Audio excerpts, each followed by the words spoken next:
এর মধ্যে আমি শুধু বাঁধাকপি দিয়েছি, তোমরা চাইলে অন্য রকম সবজিও দিয়ে করতে পারো। প্রথমে আমি বাঁধাকপিগুলো দিয়ে দিচ্ছি। বাঁধাকপিগুলো খুব একদম সরু সরু করে কেটেছি। কাঁচা লঙ্কাটা দিয়ে দিচ্ছি,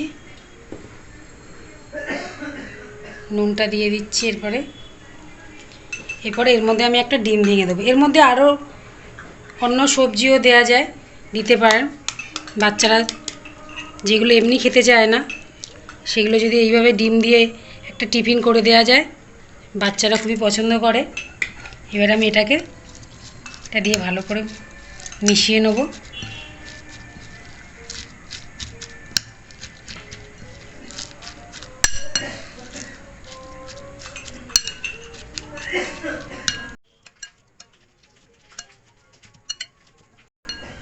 হয়ে গেছে আমার মিশানো।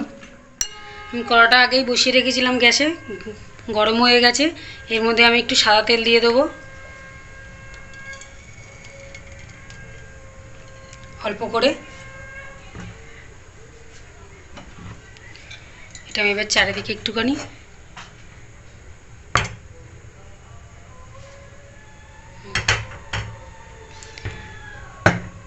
এবার আমি যেটা মিশিয়ে রেখেছিলাম বাঁধাকপি দিয়ে ডিম দিয়ে, ওটা আমি আস্তে করে এর মধ্যে দিয়ে দেবো।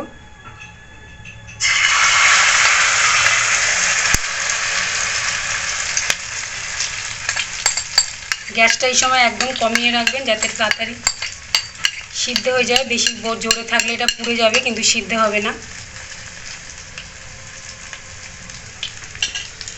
কম করে আমি এবার এটাকে ঢেকে দেবো এটা দিয়ে। এবার আমি এটা খুলে দেখব, এটাকে এবার হয়ে গেছে। আমি এটাকে আবার উল্টিয়ে দেবো।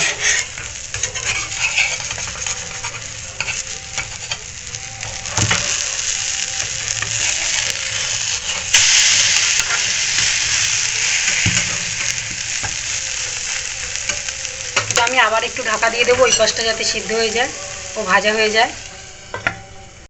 একটু খুলে দেখে নেবো। এবার হয়ে গেছে। এবারে এর উপরে আমি চিজটা দিয়ে দেবো, দিয়ে আমি আবার এটাকে ঢেকে দেবো।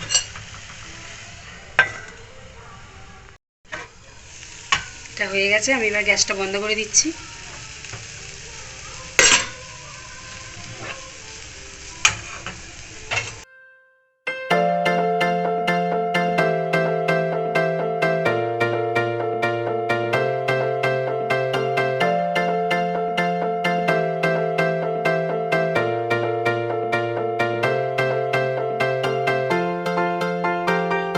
খুব তাড়াতাড়ি বাচ্চাদের জন্য যদি টিফিন করা যায় এইভাবে।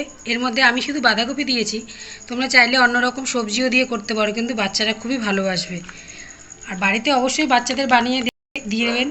আর ভালো লাগলে অবশ্যই লাইক শেয়ারটা করবেন। এইভাবে বাচ্চারা কিন্তু খুবই পছন্দ করে। আমাদের বাড়ির কিন্তু ছোট বাচ্চারা খুবই ভালোবাসে।